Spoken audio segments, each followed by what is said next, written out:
ਮਿੰਟੂ ਜੀ ਉੱਧਰੋਂ ਕਹਿੰਦੇ ਕਿ ਬਾਦਲਾਂ ਦਾ ਪੱਕਾ ਪੈਂਚਰ ਹੁਣ ਪੱਟਣ ਲੱਗੀ ਹੈ ਮਾਨ ਸਰਕਾਰ। ਵੈਸੇ ਪੈਂਚਰ ਤਾਂ ਬਹੁਤ ਸਾਰੇ ਲੱਗੇ ਸੀ, ਹੁਣ ਇਹ ਕਿਹੜਾ ਪੈਂਚਰ ਹੈ ਜਿਹੜਾ ਪੱਟਣ ਦੀ ਤਿਆਰੀ ਕਰੀ ਬੈਠੇ ਹੈਗੇ? ਆਉਣ ਵਾਲੇ ਦਿਨਾਂ ਦੇ ਵਿੱਚ ਇਸ ਮੁੱਦੇ ਤੇ ਪੂਰੀ ਗਰਾਰੀ ਜਿਹੜੀ ਆ ਫਸੇਗੀ। ਅੱਛਾ ਜੀ। ਹਾਂਜੀ, ਫਸੇਗੀ ਗਰਾਰੀ। ਜਿਵੇਂ ਪਹਿਲਾਂ ਬੱਸਾਂ ਵਾਲੇ ਦੇ ਮਾਮਲੇ ਤੇ ਫਸੀ ਸੀਗੀ। ਬੱਸਾਂ ਵਾਲਾ ਮਸਲਾ ਹੈ, ਔਰ ਬੱਸਾਂ ਵਾਲੇ ਮਸਲੇ ਤੇ ਤੁਹਾਨੂੰ ਪਤਾ ਹੀ ਹੈ ਕਿ ਬਾਦਲ ਫੈਮਿਲੀ ਜਿਹੜੀ ਉਹ ਨਿਸ਼ਾਨੇ ਤੇ ਆ ਜਾਂਦੀ ਹੈ, ਅਕਸਰ ਨਿਸ਼ਾਨੇ ਤੇ ਆ ਜਾਂਦੀ ਹੈ। ਵੈਸੇ ਇਹ ਵੀ ਟਰਾਂਸਪੋਰਟ ਮੰਤਰੀ ਕੱਬੀ ਟੱਕਰਿਆ, ਪਹਿਲਾਂ ਵਾਲਾ ਵੀ ਰਾਜਾ ਵੜਿੰਗ ਵੀ ਤੁਹਾਨੂੰ ਪਤਾ ਕਿ ਰਹਿੰਦਾ ਸੀ, ਤੇ ਹੁਣ ਲਾਲਜੀਤ ਭੁੱਲਰ ਹੋ ਗਏ। ਹਾਂਜੀ, ਲਾਲਜੀਤ ਭੁੱਲਰ ਨਹੀਂ, ਉਹ ਤੇ ਮੈਨੂੰ ਸੌਫਟ ਲੱਗਿਆ ਬੰਦਾ ਯਾਰ। ਅੱਛਾ, ਥੋੜਾ ਨਰਮ। ਅੱਜ ਹੀ ਹੁਣੇ ਮੈਂ ਉਹਦਾ ਬਿਆਨ ਸੁਣ ਰਿਹਾ ਸੀ, ਉਹ ਕਹਿੰਦਾ ਕਿ ਇਹਨਾਂ ਨਾਲ ਤੇ ਧੱਕਾ ਕਰ ਗਿਆ, ਡਿੰਪੀ ਹੋਰਾਂ ਨਾਲ ਤਾਂ ਨਿਊਦੀਪ ਵਾਲਿਆਂ ਨਾਲ ਤਾਂ ਧੱਕਾ ਕਰ ਗਿਆ। ਕਹਿੰਦੇ ਵੀ ਉਹ ਰਾਜੇ ਵੜਿੰਗ ਦੀ ਨਾ ਪਰਸਨਲ ਖਾਰ ਸੀ, ਤੇ ਇਹਨਾਂ ਨੇ ਤੇ ਵਿਚਾਰਿਆਂ ਨੇ ਕਹਿੰਦੇ ਬਾਦਲਾਂ ਨੇ ਤੇ ਇਹਨਾਂ ਨੇ ਸਾਰੇ ਟੈਕਸ ਤਾਰ ਦਿੱਤੇ ਸੀ ਆਪਦੇ। ਅੱਛਾ, ਮੈਂ ਕਿਹਾ ਲਓ ਜੀ ਵਧੀਆ ਕਿ ਟਰਾਂਸਪੋਰਟ ਮਿਨਿਸਟਰ ਨੇ ਆਪਣੇ ਪੱਧਰ ਤੇ ਕਲੀਨ ਚਿੱਟ ਦੇ ਦਿੱਤੀ, ਤਾਂ ਉਹ ਅਕਾਲੀ ਆਪਣੇ ਪੇਜਾਂ ਤੇ ਪਾਈ ਬੈਠੇ ਨੇ ਕੱਟ ਕੇ। ਅੱਛਾ ਜੀ। ਹਾਂਜੀ, ਲਾਲਜੀਤ ਭੁੱਲਰ ਦੀ ਵੀਡੀਓ ਪਾਈ ਬੈਠੇ ਨੇ। ਲਾਲਜੀਤ ਭੁੱਲਰ ਹੋਰੀ ਮਤਲਬ ਮੈਂ ਦੇਖਿਆ ਟੀ-ਸ਼ਰਟ ਦੇ ਵਿੱਚ ਨੇ ਚੰਗੇ ਟੂਟੂ ਬਣਾ ਰੱਖੇ ਨੇ ਉੱਦਾਂ ਤੇ। ਹਾਂਜੀ, ਪੂਰੇ ਹੋ ਪਰਨਾ ਬੰਨਿਆ ਉਹਨਾਂ ਨੇ, ਤੇ ਕਿਸੇ ਗਰਾਊਂਡ ਦੇ ਵਿੱਚ ਉਹ ਕੋਈ ਪੱਤਰਕਾਰ ਲੈ ਰਿਹਾ ਇੰਟਰਵਿਊ ਉਹਨਾਂ ਦੀ, ਤਾਂ ਉਹਦੇ 'ਚ ਉਹ ਖੁਲਾਸੇ ਕਰ ਰਹੇ ਆ ਕਿ ਦੇਖੋ ਜੀ ਇਹ ਪਰਸਨਲ ਕਿਹੜ ਕੱਢੀ ਗਈ ਸੀਗੀ। ਤਾਂ ਬਈ ਪਰਸਨਲ ਕਿਹੜ ਕੱਢੀ ਗਈ ਹੈ ਤੇ ਇਹਦਾ ਮਤਲਬ ਕਿ ਸਾਰਾ ਕੁਝ ਓਕੇ ਹੈ, ਪਰ ਆਹ ਤੁਹਾਡੀਆਂ ਹੀ ਰਿਪੋਰਟਾਂ ਆਹ ਸਾਰਾ ਕੁਝ ਜਿਹੜਾ ਉਹ ਦੱਸਦੀਆਂ ਕਿ ਸਾਰਾ ਕੁਝ ਓਕੇ ਨਹੀਂ ਸੀਗਾ। ਹੁਣ ਦੇਖੋ ਇਹਦੇ ਵਿੱਚ ਕੀ ਹੈ ਜੀ ਕਿ ਮੈਂ ਤੁਹਾਨੂੰ ਦੱਸ ਦੇਵਾਂ ਕਿ ਵੱਡੀ ਖਬਰ ਹੈ ਇਹ ਇਸ ਵੇਲੇ ਦੀ, ਜੇ ਕਹੀਏ ਤਾਂ ਵੱਡੀ ਖਬਰ ਇਹ ਗੱਲ ਵੱਖਰੀ ਹੈ ਕਿ ਚਰਚਾ ਨਹੀਂ ਹੋ ਰਹੀ, ਬਹੁਤ ਨਹੀਂ ਹੋ ਰਹੀ। ਔਰ ਇਹੀ ਇੱਕ ਹੈਰਾਨਗੀ ਹੈ ਕਿ ਕਦੇ ਜਿਵੇਂ ਉਹ ਕਹਿੰਦੇ ਨਾ ਕਿ ਉਹ ਕਤਲ ਵੀ ਕਰ ਦੇ ਤਾਂ कुछ नहीं होता ना, हम आ भी भर दे तो हो जाते हैं बदनाम, वो कत्ल भी करते हैं तो नाम नहीं होता। गल ये है कि अकाली राज दे विच जदों इस तरह की खबर लगती तो अग लग जाती सी, सोशल मीडिया ते अग लग जाती सी। राजनीति इन्नी हुई गड्ड के दब के गल ही छड्ड दिओ। अज जे उस मुतलक कोई नतीजे की खबर आउंदी आ, उहनूं कोई पछाणदा ही नहीं, बेरां वट्टे नहीं पुछदा उहनूं। यही तो कला, बड़ी खबर को छोटा करना, छोटी खबर को बड़ा करना। समय समय की नज़ाकत है, देख लो जी। अज हुण उन्हां खबरां च रास ही नहीं हैगा पंजाबियां दा। खैर जी, देखो इहदे ते की है कि सब तो वड्डी गल आ कि जिहड़ियां निजी बसां चंडीगढ़ दे विच दाखल हुंदियां सी उन्हां दे दाखले ते रोक लगेगी जी, क्योंकि कहंदे आ कि 14 जून 2022 नूं केंद्र सरकार दी मंजूरी मिल गई है जी, जिहड़ी इन्हां ने पॉलिसी लिआंदी है। ते इहदे विच ਜਿਹੜੇ ਹੈਗੇ ਆ CTU ਵਰਕਰ, ਉਹਨਾਂ ਦੀ ਇੱਕ ਮੀਟਿੰਗ ਹੋਈ ਸੀ ਸਟੇਟ ਟਰਾਂਸਪੋਰਟ ਕਮਿਸ਼ਨਰ ਵਿਕਾਸ ਗਰਗ ਦੇ ਨਾਲ, ਤੇ ਉਹਨਾਂ ਨੇ ਇਸ ਵਫਦ ਨੂੰ ਇਸ ਸਕੀਮ ਦੀ ਕਾਪੀ ਜਿਹੜੀ ਹੈ ਪ੍ਰੋਵਾਈਡ ਕਰਵਾ ਦਿੱਤੀ। ਇਹਦਾ ਮਤਲਬ ਕਿ ਓਫੀਸ਼ੀਅਲੀ ਸਾਰਾ ਕੁਝ ਜਿਹੜਾ ਪੁਸ਼ਟ ਰੂਪ ਦੇ ਵਿੱਚ ਸਾਡੇ ਸਾਹਮਣੇ ਆ। ਤਾਂ ਇਹ ਮਸਲਾ ਕੀ ਸੀਗਾ, ਇਹ ਹੁਣ ਬਾਦਲ ਫੈਮਿਲੀ ਨਾਲ ਕਿਵੇਂ ਜੁੜਦਾ ਹੈ ਜਾਂ ਪ੍ਰਕਾਸ਼ ਸਿੰਘ ਬਾਦਲ ਨਾਲ ਕਿਵੇਂ ਜੁੜਦਾ ਹੈ, ਕਿਉਂਕਿ 2007 ਦੇ ਵਿੱਚ ਚੀਫ ਮਿਨਿਸਟਰ ਬਣਦੇ ਨੇ। ਅਮਰਿੰਦਰ ਸਿੰਘ ਦੀ ਛੁੱਟੀ ਹੋ ਜਾਂਦੀ ਹੈ, ਜਿਵੇਂ ਸਿੱਧੂ ਨੇ ਕਰਵਾ ਦਿੱਤੀ ਰਲ ਮਿਲ ਕੇ, ਤਾਂ ਉੱਦਾਂ ਬਾਦਲਾਂ ਨੇ ਛੁੱਟੀ ਕਰ ਦਿੱਤੀ ਉਹਨਾਂ ਦੀ ਕਿ ਚੱਲ ਬਈ ਥੋੜ੍ਹਾ ਲੈ ਨਜ਼ਾਰੇ, ਹੌਲਾ ਹੋ। ਤਾਂ ਉਸ ਤੋਂ ਬਾਅਦ ਇਹਨਾਂ ਨੇ ਇੱਕ UT ਦੇ ਨਾਲ, ਚੰਡੀਗੜ੍ਹ ਪ੍ਰਸ਼ਾਸਨ ਦੇ ਨਾਲ ਇਕਰਾਰਨਾਮਾ ਕਰ ਲਿਆ। ਅੱਛਾ ਜੀ। ਹਾਲਾਂਕਿ ਇਸ ਇਕਰਾਰਨਾਮੇ 'ਤੇ ਉਦੋਂ ਤੋਂ ਹੀ ਸਵਾਲ ਉੱਠਦੇ ਆ ਕਿ ਮਤਲਬ ਜੋ ਸਾਡੇ ਦੂਸਰੇ ਹੱਕ ਬਣਦੇ ਸੀ, ਇਹ ਕਥਿਤ ਤੌਰ 'ਤੇ ਕਹਿਣਾ ਹੈ ਜਾਂ ਕਹਿ ਲਓ ਕਿ ਚਰਚਾ ਹੈ ਕਿ ਜੋ ਸਾਡੇ ਚੰਡੀਗੜ੍ਹ ਦੇ ਵਿੱਚ ਹੱਕ ਬਣਦੇ ਸੀਗੇ ਉਹਨਾਂ ਨੂੰ ਛੱਡਣ ਦਾ ਇਵਜ਼ਾਨਾ ਮਿਲਿਆ ਜੀ, ਨਜ਼ਰਾਨਾ ਕਹਿ ਲਓ। ਤਾਂ ਖੈਰ ਇਹ ਉਦੋਂ ਦੇ ਚਰਚੇ ਚੱਲਦੇ ਆ, ਚਰਚੇ ਤੁਹਾਨੂੰ ਪਤਾ ਹੀ ਹੈ ਚੱਲਦੇ ਰਹਿੰਦੇ ਨੇ। ਤਾਂ ਇਹ ਇੱਕ ਤਰ੍ਹਾਂ ਨਾਲ ਕਹਿ ਲਓ ਕਿ ਸਮਝੌਤਾ ਹੋ ਗਿਆ ਕਿ ਪ੍ਰਾਈਵੇਟ ਬੱਸਾਂ ਜਿਹੜੀਆਂ ਉਹ ਚੰਡੀਗੜ੍ਹ ਦੇ ਵਿੱਚ ਦਾਖਲ ਹੋ ਸਕਦੀਆਂ ਜੀ। ਹਾਲਾਂਕਿ ਉਸ ਤੋਂ ਬਾਅਦ ਜਿਹੜੇ ਹੈਗੇ ਸੀਗੇ ਇਹ CTU ਵਾਲੇ, ਇਹ ਚਲੇ ਗਏ ਹਾਈ ਕੋਰਟ ਦੇ ਵਿੱਚ। ਜਦ ਇਹ ਹਾਈ ਕੋਰਟ ਦੇ ਵਿੱਚ ਚਲੇ ਗਏ ਕਿ ਭਾਈ ਇਹ ਤਾਂ ਬਿਲਕੁਲ ਕਾਇਦੇ ਕਾਨੂੰਨ ਦੇ ਉਲਟ ਹੈ, ਹਾਈ ਕੋਰਟ 'ਚ ਜਦੋਂ ਗਏ ਚਲੇ, ਹੁਣ ਪੈਰਵਾਈ ਕਿਹਨ ਕਰਨੀ ਹੈ? ਮਾਮਲਾ ਸਰਕਾਰਾਂ ਨਾਲ ਜੁੜਿਆ, ਇੱਕ ਪਾਸੇ UT ਪ੍ਰਸ਼ਾਸਨ ਹੈ, ਦੂਸਰੇ ਪਾਸੇ ਪੰਜਾਬ ਗੌਰਮੈਂਟ ਹੈ। ਪੈਰਵਾਈ ਕਿਹਨ ਕਰਨੀ ਹੈ?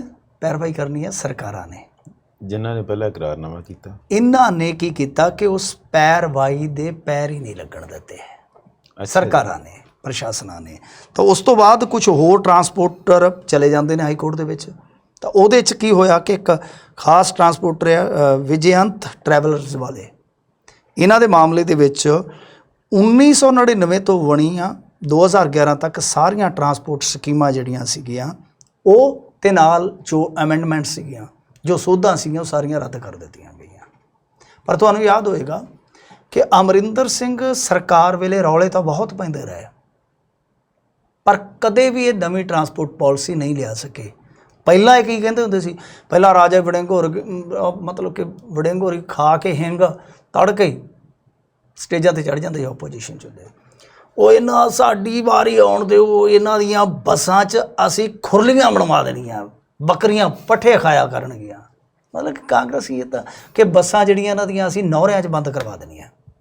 5 ਸਾਲ ਬੱਸਾਂ ਘੂਕਦੀਆਂ ਰਹੀਆਂ, ਅਖੀਰ 'ਤੇ ਰਾਜਾ ਵੜਿੰਗ ਨੇ ਜ਼ਰੂਰ ਥੋੜ੍ਹਾ ਜਿਹਾ ਐਕਸ਼ਨ ਕੀਤਾ, ਪਰ ਬਾਵਜੂਦ ਇਸ ਦੇ ਜਿਹੜੀ ਚੀਜ਼ ਤੁਸੀਂ ਬਹੁਤ ਜ਼ਿਆਦਾ ਬਦਨਾਮ ਕੀਤੀ, ਜਾਂ ਤਾਂ ਮੰਨੋ ਕਿ ਉਹਨਾਂ ਦੇ ਵਿੱਚ ਕੋਈ ਖੋਟ ਨਹੀਂ ਸੀਗੀ, ਸਾਰਾ ਕੁਝ ਓਕੇ ਸੀ ਬਾਈ ਉਹਨਾਂ ਦਾ, ਅਤੇ ਜਾਂ ਫਿਰ ਤੁਸੀਂ ਮੰਨੋ ਕਿ ਤੁਸੀਂ ਫੇਲ ਕਰ ਗਏ ਆਪਣੇ ਆਪ ਨੂੰ, ਜਦੋਂ ਪਰਫਾਰਮੈਂਸ ਵਿਖਾਉਣ ਵਾਸਤੇ ਤੁਹਾਨੂੰ ਪਾਵਰ ਮਿਲੀ।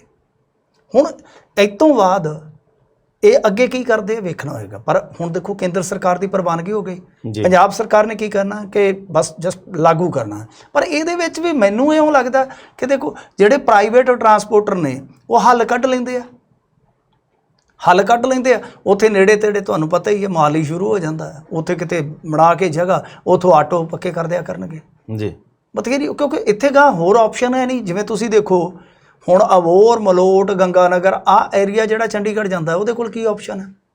ਰੇਲ ਗੱਡੀ ਜਾਂਦੀ ਹੈ ਜਿਹੜੀ ਰਾਜਪੁਰੇ ਤੱਕ ਜਾਂਦੀ ਹੈ।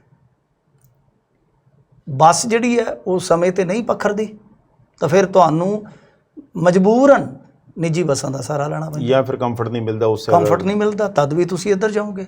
ਤਾਂ ਉਹਨਾਂ ਨੇ ਕਹਾ ਫਿਰ ਉਸ ਹਿਸਾਬ ਨਾਲ, ਕਿਉਂਕਿ ਉਹਨਾਂ ਦੇ ਬਿਜ਼ਨਸ ਸੈਟਅਪ ਤੁਸੀਂ ਦੇਖਿਆ ਨਾ ਕਿ ਮੋਹਾਲੀ ਦੇ ਵਿੱਚ ਕਿੱਦਾਂ ਨੇ ਜੀ, ਬਾਕਾਇਦਾ ਉੱਥੇ ਦਫ਼ਤਰ ਬਣੇ ਆ, AC ਲੱਗੇ ਆ, ਬੁਕਿੰਗਾਂ ਸ਼ੁਕਿੰਗਾਂ ਉਹ ਕਰ ਲੈਂਦੇ ਆ, ਸੈਟਿੰਗ ਕਰ ਲੈਂਦੇ ਆ ਜੀ। ਇਹ ਕੰਮ ਤੇ ਮੈਨੂੰ ਲੱਗਦਾ ਕਿ ਰੋਕਣਾ ਬਹੁਤ ਔਖਾ ਹੈ। ਸੋ ਇਹਦਾ ਹੱਲ ਇਹ ਹੈ ਕਿ ਇੱਕ ਤਾਂ ਉਹ ਰੇਲ ਲਾਈਨ ਹੈ ਜਿਹੜੀ ਰਾਜਪੁਰੇ ਵਾਲੀ, ਉਹ ਜ਼ਰੂਰ ਬਣੇ ਤਾਂ ਕੰਮ ਥੋੜ੍ਹਾ ਠੀਕ ਹੋਵੇ ਜੀ। ਦੂਜੀ ਗੱਲ ਇਸ ਮਾਮਲੇ 'ਚ ਕਿ ਇੱਕ ਸਟੈਪ ਹੈ ਇਹ, ਸਭ ਤੋਂ ਵੱਡੀ ਗੱਲ ਤੁਹਾਨੂੰ ਯਾਦ ਹੋਏਗਾ ਬੜੀਆਂ ਖਬਰਾਂ ਲੱਗੀਆਂ ਸੀ, ਮੈਂ ਹੈਰਾਨ ਇਸੇ ਕਰਕੇ ਹੁੰਦਾ ਨਾ ਕਿ ਕਈ ਵਾਰ ਉਹ ਖਬਰਾਂ ਜਦੋਂ ਮੌਕਾ ਹੁੰਦਾ ਉਹਨਾਂ ਖਬਰਾਂ ਦੀ ਚਰਚਾ ਕਰਨ ਦਾ ਤੇ ਪੰਜਾਬੀ ਭੁੱਲ ਜਾਂਦੇ ਆ। ਯਾਦ ਹੋਏਗਾ ਤੁਹਾਨੂੰ ਇਹ ਖਬਰ ਚੱਲੀ ਸੀ ਕਿ 684 ਪਰਮਿਟਾਂ ਦਾ 1870 ਕਿਲੋਮੀਟਰ ਵਾਧਾ ਕੈਂਸਲ ਹੋਏਗਾ।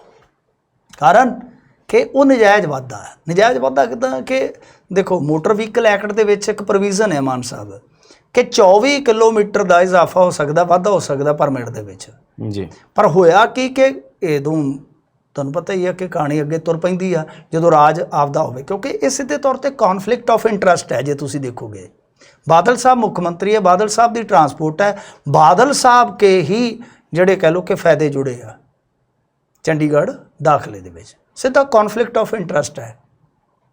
ਜੇ ਕੌਨਫਲਿਕਟ ਆਫ ਇੰਟਰਸਟ ਨਹੀਂ ਤਾਂ ਇਹ ਸ਼ਬਦ ਜਿਹੜਾ ਰਾਜਨੀਤੀ 'ਚੋਂ ਹਟਾ ਦੇਣਾ ਚਾਹੀਦਾ। ਬਿਲਕੁਲ, ਫਿਰ ਉਸ ਡਿਕਸ਼ਨਰੀ 'ਚੋਂ ਬਾਹਰ ਕਰ ਦਿਓ, ਕਿਉਂਕਿ ਫਿਰ ਜੇ ਤੁਸੀਂ ਆਹ ਚੀਜ਼ਾਂ ਕਾਨੂੰਨੀ ਰੂਪ 'ਚ ਠੀਕ ਨਹੀਂ ਕਰ ਸਕਦੇ, ਕੌਨਫਲਿਕਟ ਆਫ ਇੰਟਰਸਟ 'ਚ ਨਹੀਂ ਲਿਆ ਸਕਦੇ, ਤਾਂ ਇਹਦਾ ਮਤਲਬ ਇਹ ਹੈ ਕਿ ਬਹੁਤ ਕੁਝ ਹੋਰ ਕਰਨ ਦੀ ਜ਼ਰੂਰਤ ਹੈ ਜੀ। ਇਹੀ ਗੱਲ ਮੈਂ ਚੁੱਕੀ ਸੀਗੀ ਜਦੋਂ ਮਨਪ੍ਰੀਤ ਬਾਦਲ ਨੇ ਟੈਕਸ ਮਾਫ ਕਰ ਦਿੱਤੇ ਸਨ, ਯਾਦ ਹੈ ਨਾ ਤੁਹਾਨੂੰ, ਕੋਵਿਡ ਤੋਂ ਬਾਅਦ ਜੀ ਬੱਸਾਂ ਦੇ ਟੈਕਸ ਮਾਫ ਕਰ ਦਿੱਤੇ ਸਨ। ਮੈਂ ਕਿਹਾ ਸੀ ਇਹ ਕੌਨਫਲਿਕਟ ਆਫ ਇੰਟਰਸਟ ਹੈ, ਕਿਉਂਕਿ ਮਨਪ੍ਰੀਤ ਸਿੰਘ ਬਾਦਲ ਵੀ ਟਰਾਂਸਪੋਰਟਰ ਹੈ। ਇੱਕ ਵਜ਼ੀਰੇ ਖਜ਼ਾਨਾ ਜਿਹਦੇ ਕੋਲ ਖਜ਼ਾਨਾ ਹੈ, ਖਜ਼ਾਨਾ ਮੰਤਰੀ ਹੈ, ਉਹ ਉਸ ਸੈਕਟਰ ਦੇ ਵਿੱਚ ਰਿਆਇਤ ਕਿਵੇਂ ਦੇ ਸਕਦਾ ਜਿਸ ਸੈਕਟਰ ਦੇ ਵਿੱਚ ਉਹ ਆਪ ਬਿਜ਼ਨਸਮੈਨ ਹੈ।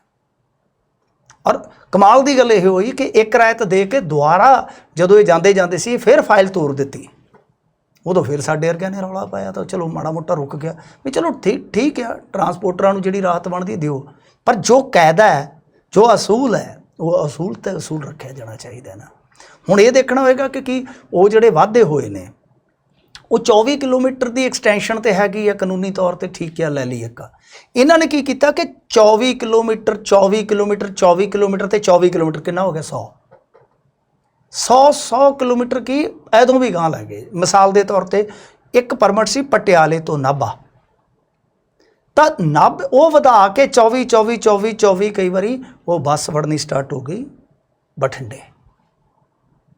24 ਦੇ ਭਾੜਾ ਤੁਹਾਡੇ ਪਿੰਡਾਂ ਕੋਲੋਂ ਵੀ ਇੱਕ ਵਧਿਆ ਪਰਮਿਟ ਜੀ, ਇਸੇ ਤਰ੍ਹਾਂ ਚੰਨੂ ਪਿੰਡ ਤੱਕ ਸੀ, ਹੁਣ ਤੁਹਾਨੂੰ ਸਮਝ ਆ ਗਈ ਹੋਏਗੀ ਕਿਹਦਾ, ਤੇ ਬਾਅਦ ਦੇ ਵਿੱਚ ਉਹ ਬੜਾ ਲੌਂਗ ਰੂਟ ਬਣ ਗਿਆ, ਯੂ ਬਣ ਗਿਆ ਪੂਰਾ ਜੀ ਪੂਰਾ। ਤਾਂ ਮਤਲਬ ਕਿ ਇਹ ਤਾਂ ਇੱਕ ਸਟੈਪ ਹੈ। ਤੁਸੀਂ ਅਰੇ ਸਟੈਪ ਕੀ ਮੈਂ ਤੁਹਾਨੂੰ ਦੱਸਾਂ, ਪਿਛਲੇ ਦਿਨੀ ਜਨਤਕ ਬੱਸ ਸਰਵਿਸ ਦੇ 2-3 ਅਫਸਰ ਫੜੇ ਇਹਨਾਂ ਨੇ ਜੀ ਪਿਛਲੇ ਦਿਨੀ। ਮਾਨ ਸਾਹਿਬ 1 ਸੈਕਿੰਡ ਦੇ 40 ਰੁਪਏ ਲੈਂਦੇ ਸਨ ਜੀ। ਮਤਲਬ ਤੁਹਾਨੂੰ ਪਤਾ ਹੀ ਨਾ ਕਿ ਤੁਸੀਂ ਬੱਸ ਲੈਂਦੇ ਹੋ ਤੇ ਜਾ ਕੇ ਕਿੱਥੇ ਜਾ ਕੇ ਪੁੱਛਦੇ ਹੋ ਕਿ ਬੱਸ ਕਿੱਥੇ ਲੱਗੀ ਹੈ, ਕਾਊਂਟਰ ਤੇ, ਅੱਡੇ ਤੇ। ਕਿਹੜੇ ਕਾਊਂਟਰ ਤੇ? ਉਸ ਕਾਊਂਟਰ ਤੇ ਚਲੇ ਜਾਓ ਇੱਥੇ ਜਾਣਾ। ਕਾਊਂਟਰ ਤੇ ਕੀ ਹੈ ਕਿ ਟਾਈਮ ਟੇਬਲ ਹੈ, ਬੱਸਾਂ ਦਾ ਟਾਈਮ ਟੇਬਲ ਆ, ਇੰਨੇ ਵੱਜ ਕੇ ਇੰਨੇ ਮਿੰਟ ਤੇ ਫਲਾਣੀ, ਇੰਨੇ ਵੱਜ ਕੇ ਇੰਨੇ ਮਿੰਟ ਤੇ ਫਲਾਣੀ, ਇੰਨੇ ਵੱਜ ਕੇ ਇੰਨੇ ਮਿੰਟ ਤੇ ਫਲਾਣੀ। ਤਾਂ ਜਿਹੜੇ ਉਹ ਕੁਝ ਅਫਸਰ ਸੀ ਇਹਨਾਂ ਦੇ ਵਿੱਚੋਂ ਹੀ ਰਿਸ਼ਤੇ ਹੋਏ ਵੱਜਦੇ 1 ਸੈਕਿੰਡ 40 ਰੁਪਈਆਂ 'ਚ ਵੇਚਦੇ ਸੀਗੇ ਉਹ। ਆ ਫੜਿਆ ਗਿਆ ਸਕੈਮ ਪਿਛਲੇ ਦਿਨੀ। ਫਿਰ ਜੇ ਤੁਸੀਂ ਵੇਖੋਗੇ ਟਿਕਟ ਮਸ਼ੀਨਾਂ 'ਚ ਘਪਲਾ ਹੋਇਆ। ਇਹਨਾਂ ਦੇ ਆਪਣੇ ਬੰਦੇ ਕਿਹੜੇ ਸਾਊ ਨੇ। ਆਪਾਂ ਕਹਿੰਦੇ ਆ ਕਿ ਸਰਕਾਰੀ ਬੱਸ ਡੁੱਬ ਗਈ, ਸਰਕਾਰੀ ਬੱਸ ਡੋਬਣ ਵਾਲੇ ਕੌਣ ਸਨ ਜੀ? ਕੁਝ ਸਰਕਾਰਾਂ ਦੇ ਵਿੱਚ ਬੈਠੇ ਬੰਦੇ ਤੇ ਕੁਝ ਅਫਸਰਸ਼ਾਹੀ ਦਾ ਹਿੱਸਾ, ਕੁਝ ਮੁਲਾਜ਼ਮਤ ਕਰਨ ਵਾਲੇ ਬੰਦੇ, ਤੇ ਇਹਨਾਂ ਨੇ ਰਲ ਮਿਲ ਕੇ ਹੁਣ ਸਾਰਾ ਭੱਠਾ ਤੇ ਬੁੱਲ ਕੀਤਾ। ਬਿਲਕੁਲ। ਹੁਣ ਦੇਖਣ ਵਾਲੀ ਗੱਲ ਇਹ ਹੋਏਗੀ ਕਿ ਸਾਰਾ ਸੁਧਾਰ ਕਦੋਂ ਕੀਤਾ ਜਾਂਦਾ। ਨਵੀਂ ਟਰਾਂਸਪੋਰਟ ਪਾਲਿਸੀ ਲਿਆ ਕੇ ਜਿਹੜੇ ਪਰਮਿਟ ਰੱਦ ਕਰਨ ਵਾਲੇ ਉਹ ਕਰਕੇ ਨਵੇਂ ਸਿਰੇ ਤੋਂ ਕੀ ਕੁਝ ਕਰਦੇ ਉਹ ਵੇਖਣਾ ਪਵੇਗਾ। ਬਿਲਕੁਲ ਜੀ। ਇੱਥੇ ਆਲ ਇਨ ਵਨ ਤੇ ਕੁਲਮੀਤ ਜੀ ਕਹਿ ਰਹੇ ਸੀਗੇ ਜੀ ਪਹਿਲਾਂ ਮੁਹਾਲੀ ਸਵਾਰੀਆਂ ਉਤਾਰ ਦਿੰਦੇ ਸੀ ਪ੍ਰਾਈਵੇਟ ਵਾਲੇ ਤੇ ਅੱਗੇ ਚੰਡੀਗੜ੍ਹ ਵੈਨਾਂ 'ਚ ਭੇਜ ਦਿੰਦੇ ਸੀ।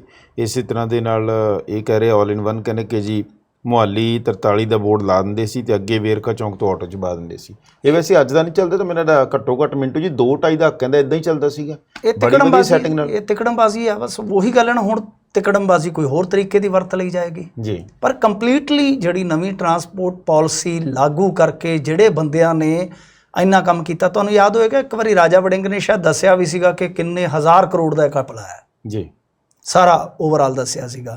ਤਾਂ ਬਈ ਇੰਨੇ 1000 ਕਰੋੜ ਦਾ ਜੇ ਘਪਲਾ ਹੋਇਆ ਹੈ ਤਾਂ ਉਹ ਕਰਨ ਵਾਲੇ ਕੋਈ ਮਤਲਬ ਏਲੀਅਨ ਤੇ ਹੈ ਨਹੀਂ ਗੇ ਜੀ, ਇੱਥੋਂ ਦੇ ਲੋਕ ਹੀ ਨੇ ਨਾ। ਤਾਂ ਉਹਨਾਂ ਨੂੰ ਫੜੋ, ਉਹਨਾਂ ਨੂੰ ਅੰਦਰ ਕਰੋ, ਉਹਨਾਂ ਤੋਂ ਵਸੂਲੀ ਪਾਓ ਜੀ। ਇਹ ਹੋਣਾ ਚਾਹੀਦਾ ਨਾ ਕਿ ਤੁਸੀਂ ਪਹਿਲਾਂ ਤਾਂ ਚੋਰ ਲੱਭੋ ਕਿਹਨਾਂ ਨੇ ਗਲਤ ਕੰਮ ਕੀਤੇ ਆ, ਫਿਰ ਉਹ ਬੰਦੇ ਲੱਭੋ ਜਿਨ੍ਹਾਂ ਨੇ ਕੀਤਾ ਤੇ ਉਹ ਬੰਦੇ ਲੱਭੋ ਜਿਨ੍ਹਾਂ ਨੇ ਕਰਵਾਇਆ ਜੀ। ਗੱਲ ਤਾਂ ਇਹੋ ਆ ਨਾ ਕਿ ਹੁਣ ਜਦੋਂ ਤੱਕ ਤੁਸੀਂ ਇਸ ਫੜੋ ਫੜਾਈ ਵੱਲ ਪਾਓਗੇ ਨਹੀਂ ਆ ਤਾਂ ਫਿਰ ਟਰਾਂਸਪੋਰਟ ਪਾਲਿਸੀ ਤੁਸੀਂ ਲੈ ਵੀ ਆਂਦੀ, ਕੱਲ੍ਹ ਨੂੰ ਅਗਲਾ ਪਾਵਰ 'ਚ ਆ ਗਿਆ ਉਹ ਫਿਰ ਆਪਣੇ ਹਿਸਾਬ ਨਾਲ ਕਰ ਲੂਗਾ ਤੋੜ। ਜੀ ਬਿਲਕੁਲ।